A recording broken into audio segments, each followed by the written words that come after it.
یسألونک عن الشہر الحرام قتال فیہ، اب جب جنگ کا حکم شروع ہو گیا تو اب وہ پوچھتے تھے کہ یہ جو مہینے حرمت والے ہیں، حج کا ہے، عمرے کا ہے، تو اس میں جنگ کرنا کیسا ہے؟ اس لیے کہ سیرت میں یہ واقعہ آتا ہے، وقت نہیں تفصیل سے میں بیان کر سکوں، کہ نخلا کی وادی میں ایک مقابلہ ایسا پیش آ گیا تھا کہ وہ رجب کا مہینے کا بھی دن تھا، اور اس میں ہی کوئی قتال ہو گیا، مسلمانوں کے ہاتھوں ہوا یا مسلمانوں کے اوپر ایسی سچویشن ہو گئی کہ انہیں مجبوراً وہ کام کرنا پڑا۔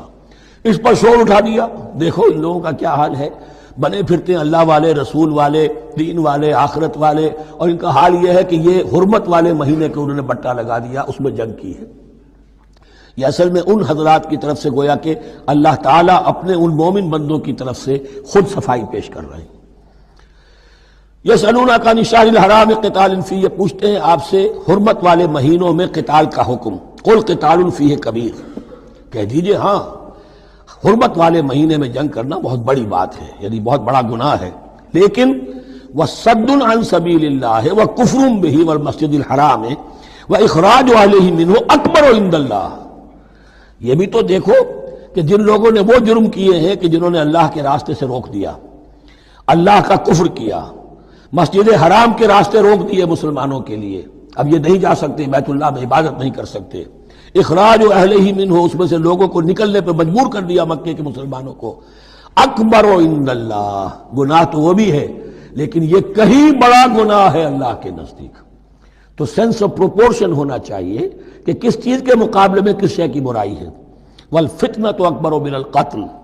یہ پہلے بھی آ چکا ہے، والفتنۃ اشد من القتل، اب آیا والفتنۃ اکبر من القتل۔ فتنہ ہر وہ کیفیت ہے جس میں صاحب ایمان کے لیے ایمان پر قائم رہنا اور اسلام پر عمل کرنا مشکل ہو جائے۔ آج کا پورا معاشرہ فتنہ ہے، اسلام پر عمل کرنا مشکل ہے، بدماشی کے راستے کھلے ہوئے ہیں، حرام خوری کے راستے کھلے ہوئے ہیں، حلال عقل حلال دانتوں پسینہ آئے تو شاید نصیب ہو، شادی کے نکاح کے راستے بند کیے ہوئے ہیں، یہ شرطیں ہیں اور یہ شرطیں ہیں اور یہ شرطیں ہیں اور یہ ہے اور یہ چیزیں لازمی ہیں، اور زنا کے راستے کھلے جائیے۔ جس معاشرے کے اندر جب غلبہ باطل کا ہوگا حق پر چلنا ممکن نہیں رہے گا،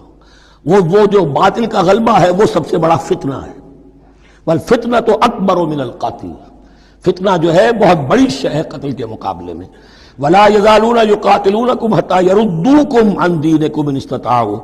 اور سن لو یہ لوگ تم سے جنگ کرتے رہیں گے یہاں تک کہ لوٹا دیں تمہیں اپنے دین سے، اگر وہ کر سکتے ہوں، وہ تو تلے ہوئے ہیں اس پر کہ تمہیں لوٹا کر لے جائیں گے اپنے دین سے۔ یہاں اشارہ ہو رہا ہے مشرکین مکہ کی طرف، کیونکہ اب یہ تمہید چل رہی ہے سورہ بقرہ کے اندر غزوہ بدر کے لیے، اب اس کے بعد غزوہ بدر ہونے والا ہے، اس کے لیے ذہنی تیاری۔ ولا یزالون یقاتلونکم حتی یردوکم عن دینکم ان استطاعوا، وہ تو اپنی سے کوشش کرتے رہیں گے کہ تمہیں تمہارے دین سے پھرا کر لوٹا کر واپس لے جائیں اگر ان میں طاقت ہے۔ ومن یرتد منکم عن دینہ، اور سن لو جو بھی کوئی تم میں سے پھر گیا، مرتد ہو گیا اپنے دین سے، فیمت، اور اسی حالت میں اس کی موت آ گئی، وہو کافر، کہ وہ کافر ہی تھا، فاولئک حبطت اعمالهم فی الدنیا والآخرہ، تو یہ وہ لوگ ہوں گے کہ جن کے تمام اعمال دنیا اور آخرت میں حبط ہو گئے۔ پہلے کتنے ہی نیکیاں کی ہوئی تھیں، کتنے ہی نمازیں پڑھی ہوئی تھیں، کتنا ہی جو ہے انفاق کیا تھا، صدقات دیے تھے، کچھ بھی کیا، سب کا سب زیرو ہو جائے گا۔ وَأُولَٰئِكَ أَصْحَابُ النَّارِ هُمْ فِيهَا خَالِدُونَ، اور وہ ہوں گے جہنم والے اور رہیں گے اس میں ہمیشہ ہمیشہ۔ ان الذین آمنوا والذین ہاجروا وجاہدوا فی سبیل اللہ اولئک یرجون رحمت اللہ واللہ غفور رحیم، یقیناً وہی لوگ جو ایمان لائے اور جنہوں نے ہجرت کی اور جہاد کیا اللہ کی راہ میں، یہ وہ لوگ ہیں جو اللہ کی رحمت کے امیدوار ہیں۔ بڑا لطیف طنز ہے ان پر، جا رہے ہیں حرام کے راستے پر، اللہ رحمت فرمائے گا، اللہ رحمت نہیں فرماتا، اللہ کی رحمت کا مستحق بننا پڑتا ہے۔ اللہ کی رحمت کا مستحق وہی ہے، ان الذین آمنوا والذین ہاجروا وجاہدوا فی سبیل اللہ اولئک یرجون رحمت اللہ، وہ امیدوار ہیں اللہ کی رحمت کے، وہ امید کرے تو ان کی امید بجا ہے۔ واللہ غفور الرحیم، اور یقیناً اللہ تعالی غفور الرحیم ہے۔ یسألونک عن الخمر والمیسر، اب دیکھیے یہاں سے شریعت کا جو بلو پرنٹ اب تیار ہونا شروع ہوا، کچھ احکام پہلے آ چکے اور کچھ احکام اب آ رہے ہیں، تو بیچ بیچ میں یہ لڑیاں جو ہیں کٹی ہوئی ہیں۔ یہ آپ سے پوچھ رہے ہیں نبی صلی اللہ علیہ وسلم شراب اور جوئے کے بارے میں،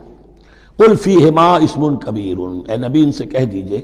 کہ ان دونوں کے اندر بہت بڑے گناہ کی پہلو ہے، ومنافع للناس، اور لوگوں کے لیے کوئی منفعتیں بھی ہیں،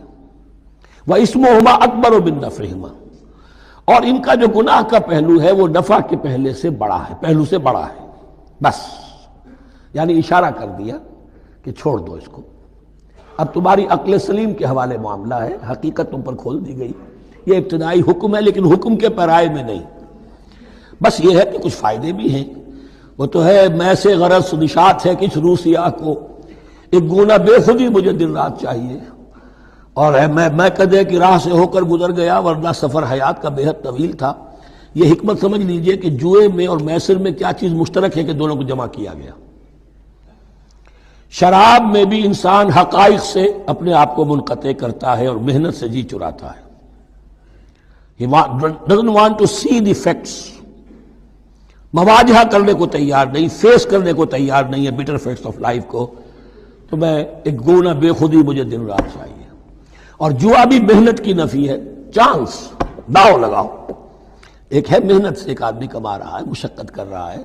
کھوکھا ہے یا کوئی چھابڑی لے کے جا رہا ہے یا کچھ اور کام ریڑھی چلا رہا ہے، وہ اپنی کوئی کمائی کر رہا ہے، اور ایک یہ داؤ لگاؤ، داؤ سے کمانا، چانس پر کمانا، یہ بھی محنت کی نفی ہے۔ تو یہ دونوں کے اندر اصل میں علت ایک ہی ہے۔ یسألونک عن الخمر والمیسر قل فیہما اسم کبیر ومنافع للناس واسمہما اکبر من نفعہما ویسألونک ماذا ینفقون قل العفو، اور یہ پوچھتے ہیں کتنا خرچ کریں، انفقوا انفقوا انفقوا وانفقوا فی سبیل اللہ ولا تلقوا بایدیکم الی التہلکہ، یہ آیت پر کل پڑھ چکے ہیں، اپنے آپ کو اپنے ہاتھوں ہلاکت میں نہ جھونکو، کتنا خرچ کرے، کچھ ہمیں مقدار بھی بتا دی جائے۔ فرمایا قل العفو، جو بھی تمہاری ضرورت سے زائد ہے۔ اللہ یہ بھی نہیں کرتا کہ اپنی ضرورتوں کو بھی تم پیچھے ڈال دو، نہیں، ضرورتیں اپنی پوری کرو، پھر جو اب تمہارے پاس ہے، اب یہ سمجھیے کہ جو ایک کمیونسٹ فلسفی ہے اس میں بھی ایک اصطلاح سرپلس ویلیو، ایک سرپلس ویلیو یہ ہے عفو، جو تمہاری ضروریات سے زائد ہے، یہ سرپلس ویلیو ہے، یہ اللہ کی راہ میں دے دو۔ اس کو بچا کر رکھنا جو ہے اللہ پر آپ بے اعتمادی کا اظہار کر رہے ہیں کہ اللہ کل نہیں دے گا مجھے،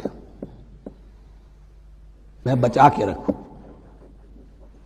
یسألونک ماذا ینفقون قل العفو، لیکن اس میں یہ ہے کہ ضرورتیں کتنی ہیں، کیا ہے، اس کا کوئی پیمانہ مقرر نہیں کیا۔ یہ ہے باطنی روح جس کے اندر اللہ کی محبت اور آخرت کا ایمان بڑھتا جائے گا، وہ اتنا ہی اپنی بیلٹ ٹائٹ کرے گا، اپنی ضرورتیں کم کرے گا، اپنے معیار زندگی کو پست کرے گا، اور زیادہ سے زیادہ جو ہے وہ اللہ کی راہ میں دے گا۔ یہ اصول یہ ہے کہ ہر شخص یہ دیکھے کہ جو میری ضرورت سے زائد ہے اسے میں ریٹین نہ کروں، اسے میں دے دوں۔ اس انفاق پر پورے 2 رکوع آگے آنے والے ہیں سورہ مبارکہ میں۔ کذالک یبین اللہ لکم الآیات لعلکم تتفکرون، اسی طرح اللہ تعالیٰ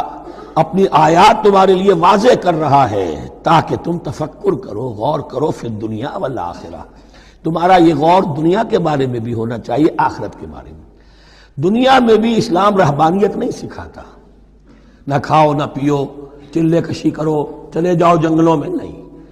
اسلام متمدن زندگی کی تعلیم دیتا ہے، گھر گھرستی ہے، شادی کرو، بیوی بچوں والے رہو، ان کے بھی حقوق کو ادا کرو، ان کا بھی پیٹ تمہیں پالنا ہے، تو تفکر فی الدنیا والآخرہ، آخرہ کے لیے۔ لیکن یہ کہ اس میں ریشو پروپورشن رہنی چاہیے، دنیا کی کتنی قدر و قیمت ہے، آخرت کی کتنی قدر و قیمت ہے، اس کو جان لو، اسی کے حساب سے ایلوکیشن اگر نہیں ہے تو پھر یہ کہ سینس آف پروپورشن اگر غلط ہو گیا تو ظاہر بات ہے کہ پھر ہر چیز تلپٹ ہو جائے گی۔ ایک دوا کے نسخے میں کوئی چیز زائد تھی، کوئی کم تھی، آپ نے جو کم تھی اسے زیادہ کر دیا، جو زائد تھی کم کر دیا، تو اب ہو سکتا ہے کہ یہ نسخہ شفا نہ رہے، نسخہ ہلاکت بن جائے۔ وَيَسْأَلُونَكَ عَنِ الْيَتَامَىٰ، اور یہ آپ سے پوچھ رہے ہیں یتیموں کے بارے میں، قُلْ إِصْلَاحٌ لَهُمْ خَيْرٌ، اے نبی ان سے کہہ دیجئے ان کے لیے ان کی مصلحت کو پیش نظر رکھنا یہ ہے کہ جو بہتر ہے، نیکی ہے، بھلائی ہے۔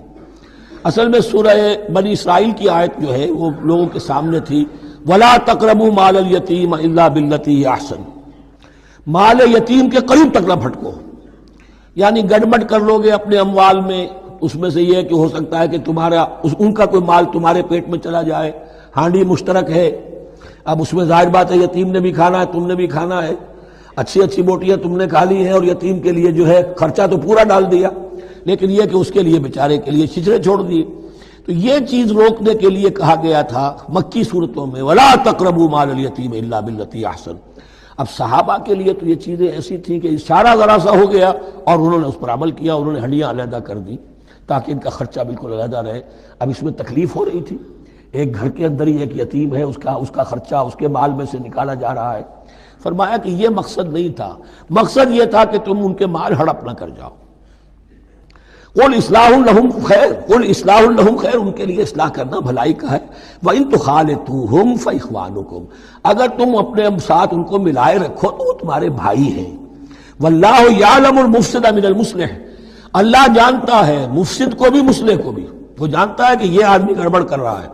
یہ ہڈیاں علیحدہ کر کے بھی گڑبڑ کر سکتا ہے، اور یہ وہ شخص ہے کہ جو ہڈیاں مشترک کر کے بھی حق پر رہ سکتا ہے۔ وَلَوْ شَاءَ اللَّهُ لَعَنَتَكُمْ، اگر اللہ چاہتا تو تمہیں سختی میں ڈالے ہی رکھتا، تم پر مشقت جو ہے یہ کیے رکھتا۔ ان اللہ عزیز الحکیم، یقینا اللہ زبردست ہے، حکمت والا ہے۔ ایک طرف وہ سختی بھی کرتا ہے، زبردست ہے، لیکن وہ اس کے ہر حکم کے اندر حکمت بھی ہے، اور جہاں حکمت نرمی کی متقاضی ہوتی ہے وہاں وہ رعایت بھی دیتا ہے۔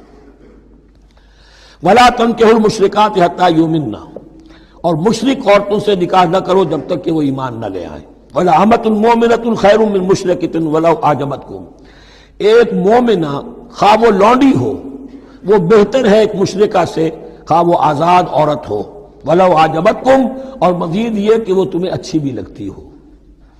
وَلَا تُنكِحُوا الْمُشْرِكِينَ، اور نہ اپنی عورتوں کا نکاح کرو، نکاح میں دو اپنی عورتوں کو، اپنی بیٹیوں کو مشرکوں کے، حتیٰ یؤمنوا، جب تک کہ وہ ایمان نہ لے آئیں۔